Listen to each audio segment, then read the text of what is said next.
How do you deal with friendships that's not giving you value? How do you plan your workout? How to deal with toxic households? I'm not gonna lie, my household growing up was... Wow, this feels so weird. Hello everyone, welcome back. It's been a while since I last posted. It feels so weird talking to a camera.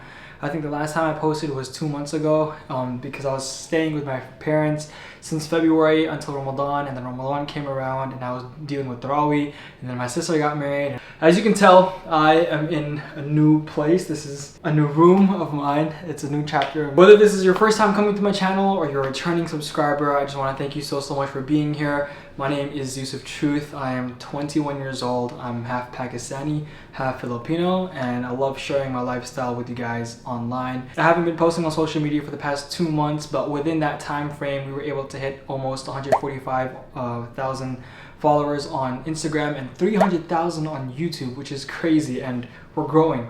As you can see down on that number below. So if you guys are new or you're returning and you haven't subscribed yet, please hit the subscribe button before we get into this video. It's been a while and so much has gone through my life, and I've been sharing a lot of behind the scenes over on my TikTok and over on my Instagram. And now it's finally time to come back to my YouTube channel, and I am so ready to start creating and documenting this new chapter of my life. I'm so excited for everything because oh man, it feels so good to be back. But anyway, without further ado, let's get into it. Usually before I film these Instagram Q&As on YouTube, I choose maybe 10 to 15 questions that I find most interesting. But this time I'm trying to change things a bit more up, and I'm going to just go through them. Okay, the first question is, any advice on someone who wants to start a YouTube channel but is overthinking it? I got this question quite a lot, and the next question after that is, what made you want to start a YouTube channel? And these two questions kind of go hand in hand. I started my TikTok. I think I've explained this in a previous Q&A, but I know there's a lot of new subscribers that are here. Back in 2019, I believe I made my TikTok, and things kind of exploded over there. And you guys were asking, like people were asking, oh, can you make a YouTube channel? Can you make a YouTube channel? So I made a YouTube channel, but I didn't really know exactly what to post in it because I wasn't really sure what I wanted to do yet.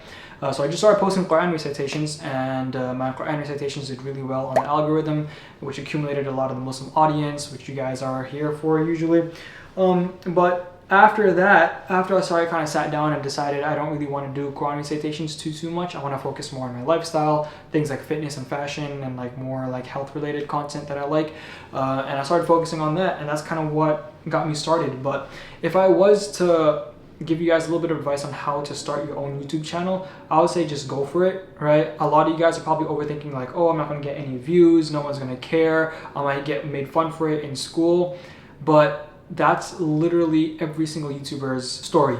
Like, they put out their first video, they don't get that many views, they get a lot of hate from like their friends, or people don't really take it seriously. But then along the journey, when you start creating more, you start putting out more, you're going to start gathering more information and more data on what makes a good video and what makes a bad video, you know? And that way you'll be able to strengthen your skills when you're talking to a camera. You don't really have to have a really fancy camera setup like this. I remember my first camera was my iPhone. I remember hitting 700,000 on TikTok. I literally hit all my numbers using only my iPhone. So you don't need any fancy camera. You don't need any fancy microphone. Literally focus on what makes you special and focus on the quality of content that you're putting out. Forget about what everyone else is doing. You cannot be someone else who's already a personality online because you can't do it better than them. So that same principle applies to you. So no one can be you as good as you can be you. You can grab inspiration from other people, you can grab inspiration from your favorite TikTokers, your favorite Instagrammers, your favorite YouTubers, and put that into your own like special mix, but it still has to be you at the end of the day, you know? So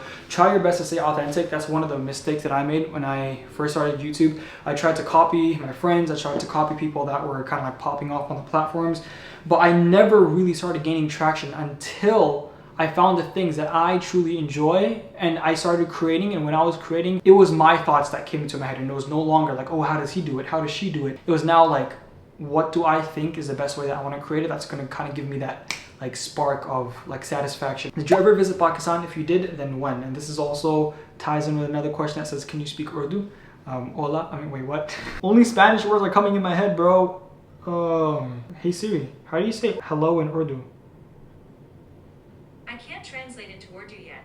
Yes, I did visit Pakistan when I was younger, and I am going to be going again, inshallah, with my fellow brother Jay Palfrey. If you guys know him, he's a travel blogger. So I kind of grew up, me and my family grew up watching his stuff, and it's just really cool how Allah subhanahu wa ta'ala put both of us on like the same path for us to go travel. I'm going to be going to Pakistan on October 22nd up until November 6th.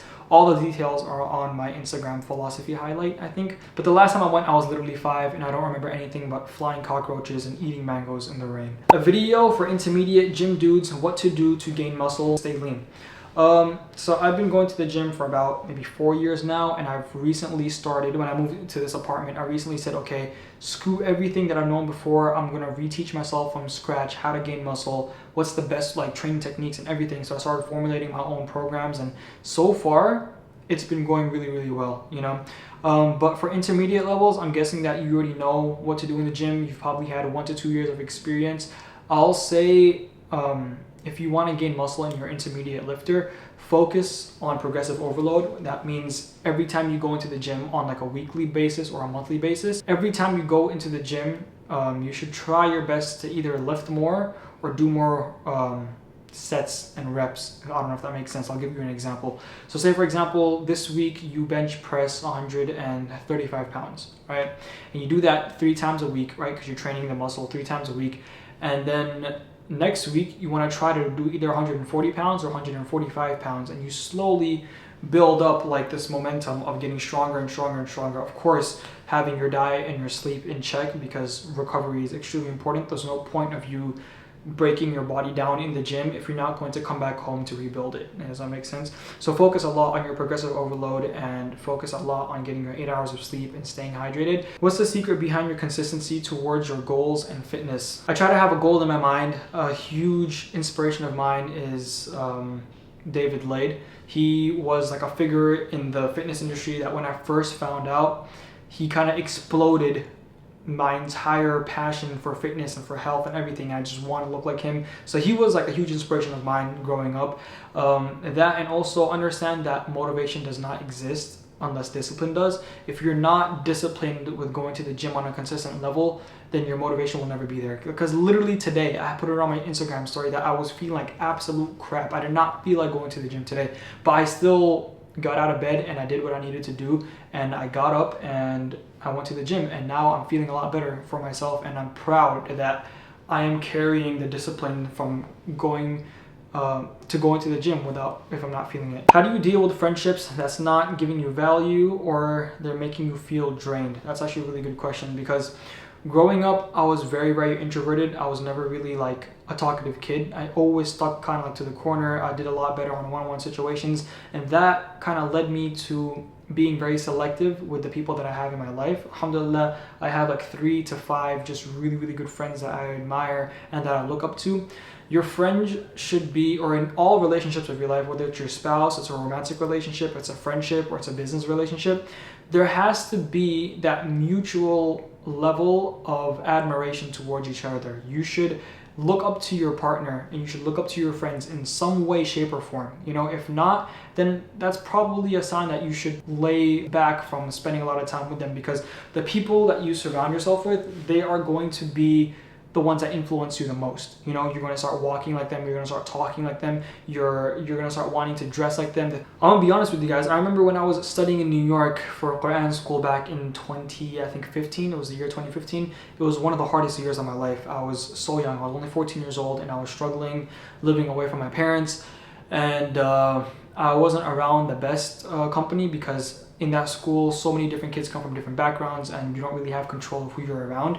But it taught me how to get rid of the company that I didn't want, and it's hard because they're always around you and they can't. It's like how do you get rid of a friend that's toxic to you without hurting their feelings and sounding like a complete jerk? You know what I mean? I think one of the best ways that you can do now is you can try your best to, number one, be more productive in your life, right? So that you can actually feel like you want to better yourself, you know, and you're not just pulling away from the person for no reason, right? You have to give yourself a good enough reason of self-love so that you can go away from them and tell them that, hey man, like I'm really busy tonight because I have this project that I'm working on, or I'm trying to start this business of mine, or you know, I want to get my grades up because I've been slacking, or I just really need my 8 hours of sleep because I have to go to the gym tomorrow and hit this really heavy like leg workout or something like that, you know.